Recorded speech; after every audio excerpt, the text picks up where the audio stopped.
Dear viewers, welcome back. And as you know, in our previous video, we have gone through the introduction to this textbook, English 1. And this textbook has been designed for semester first arts and commerce students 2020 onwards for 3-year degree course by Kashmir University. तो पिछले video में हमने इस text book का जो profess है या जो इसकी इंट्रोडक्शन है वो हमने देख ली. What is the purpose of framing this textbook and what type of lesson are there in this very textbook. तो आज हम इसकी जो पहली लेसन है वो स्टार्ट करेंगे. And the lesson is a play the New hangman bye Laurence houseman.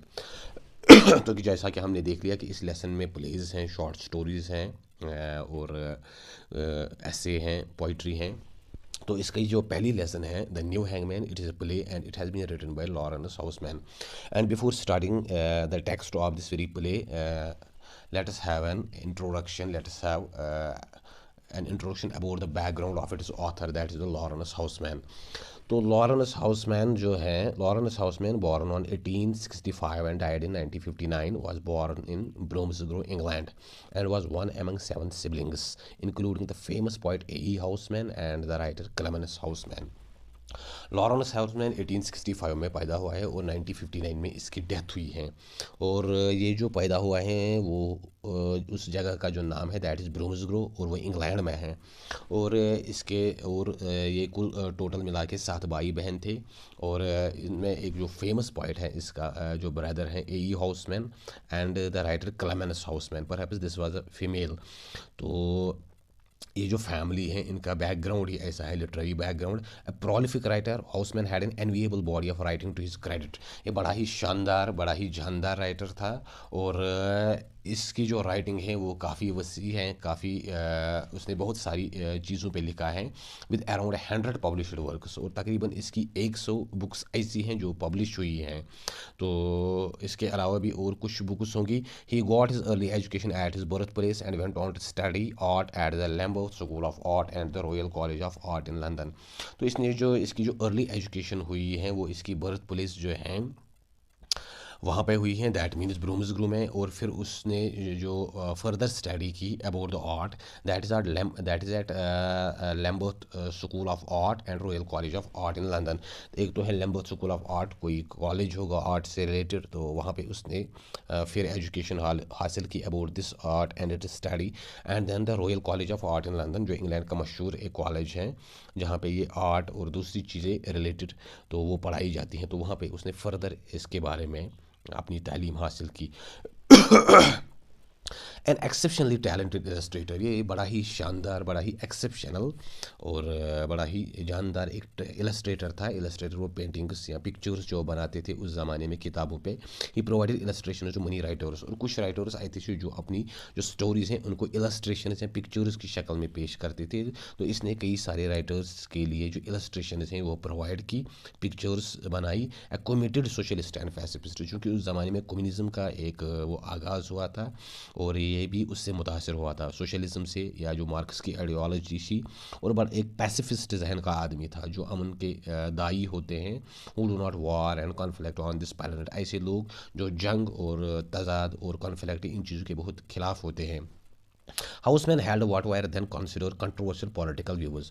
Houseman की जो इस वक्त की जो इसकी सियासी जो व्यू थी या टिल्ट था वो उस ज़माने में बड़ा कंट्रोवर्शियल था. That means he was supporter of communism.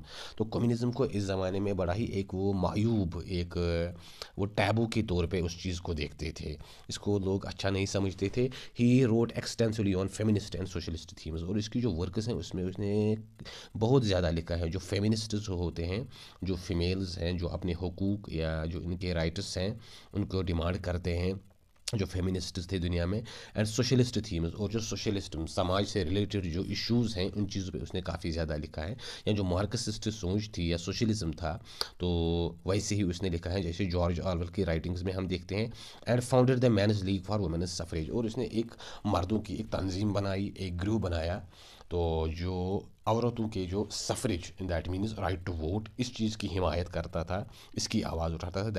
That you should give the women the right to vote. आपको औरतों को भी जो वोट का हक देना चाहिए, क्योंकि इस ज़माने में औरतों को वोट का हक नहीं था। He also authored children's fairy tales such as A Farm in Fairyland and fantasy stories with Christian undertones such as the Cloak of Friendship. और उसने इसके अलावा बच्चों के लिए जो फेरी टेल्स होती हैं, वो परियों की कहानी, for example A Farm in Fairyland इसकी बुक है, एंड फैंटेसी स्टोरीज, और जो ख्याली पुलाव वो ऐसी स्टोरीज़ होती हैं, इमेजिनरी स्टोरीज़ होती हैं विद क्रिश्चियन अंडरटोन, जिनमें वो एक क्रिश्चियन या रिलीजियस टच था, such as the Cloak of Friendship, जैसे कि इसकी एक बुक है क्लॉक ऑफ फ्रेंडशिप।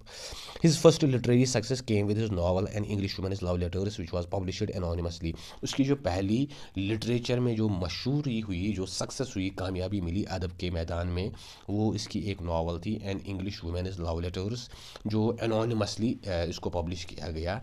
इस पे जो राइटर का नाम नहीं दिया गया, थोड़ा वो कोडिंग या गुमनामी या इस तरह में इस तरह की सूरत हाल में इसको पब्लिश किया गया, डायरेक्टली राइटर का नाम जाहिर नहीं किया गया। He then turn to drama where he made his mark. इसके बाद उसने अपनी तवज्जो ड्रामा या जो प्लेज होते हैं इनकी तरफ दी और वहाँ पर भी अपनी छाप छोड़ी। As a playwright he was able to reach a wide audience with his series of plays about the Victorian era.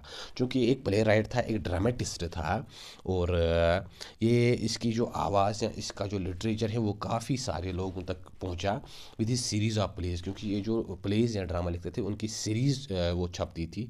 और ये विक्टोरियन इरा के, जो मॉडर्न इरा से पहले विक्टोरियन इरा था, जब क्वीन विक्टोरिया इंग्लैंड पे रूल करती थी, उस टाइम के बारे में, उस सोसाइटी के बारे में ये प्लेज लिखता रहता था। His first his first play Bethlehem was banned in 1902। इसका जो पहला प्ले था, ड्रामा था बैथलहम, वो 1902 में उसको बैन किया गया।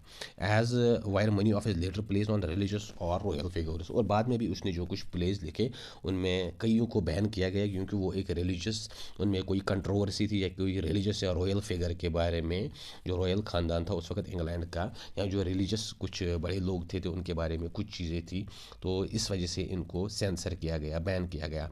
Bethlehem finally enjoyed great success along with other plays like the little pledge of Saint Francis, angels and Minister and Victoria Regina.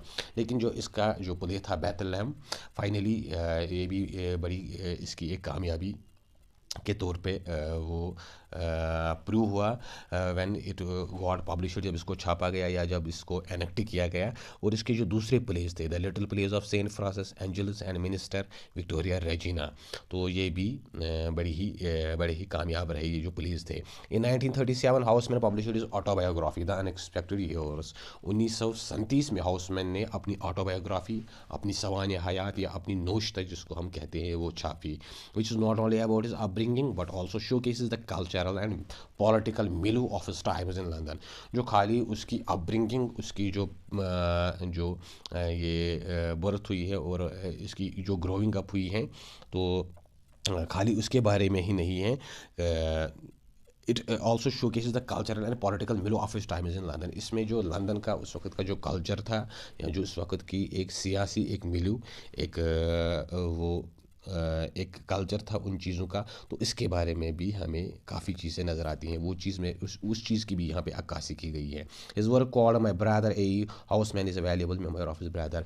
और इसकी एक बुक है माई ब्रदर ए हाउसमैन, जो ए हाउसमैन के बारे में है, तो ये भी एक बड़ी ही वैल्यूएबल एक मेमोयर है, याददाश्त है ऑफ हिज ब्रदर, जिसमें उसके भाई के बारे में लिखा गया है। इट वॉज पब्लिश्ड इन 1938, ये 1938 में पब्लिश हुआ, एंड कंटेन्ड 30 अनपब्लिश्ड लेटर्स। और इसमें तकरीबन 30 ऐसी लेटर्स हैं जो शायद इन दो भाइयों के दरमियान इन दो ने एक दूसरे के लिए लिखी हैं, तो वो चीज़ भी हैं इसमें, ऐसे लेटर्स भी हैं। 8 फुल पेज इलस्ट्रेशंस, और इसमें कुछ इलस्ट्रेशंस भी हैं, कुछ पिक्चर्स भी बनाई गई हैं। जैसे उर्दू में जो गालिब के खतूत हैं वो बड़े मशहूर हैं, या जो नेहरू और इंदिरा गांधी ने जब वो पढ़ती थी उस टाइम जो इसने लेटर्स लिखे हैं वो चीज़ हैं। एंड पर्सनल रिकॉलेक्शंस, और इसमें इसकी कुछ पर्सनल रिकॉलेक्शंस भी हैं, अपनी कुछ याददाश्तें हैं, और कुछ पेंटिंग्स भी हैं, और कुछ लेटर्स भी हैं। तो जो इसने अपने भाई के बारे में ये बुक लिखी है, एक मेमोयर लिखा है my brother A Housman. So dear viewers, ये था हमारा जो फर्स्ट लेसन थी द न्यू हैंगमैन, इसके राइटर के बारे में हमने आज देख लिया।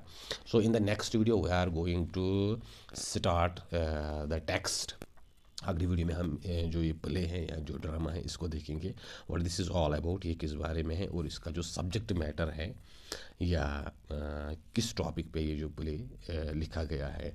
सो उम्मीद है आपको ये चीज़ समझ आई होगी, और अगर आपको वीडियो अच्छा लगा हो तो इसको ज़रूर शेयर करें और बेल आइकन पे क्लिक करें ताकि जो और नेक्स्ट आने वाली वीडियोज़ हैं वो भी आप तक पहुँच सके।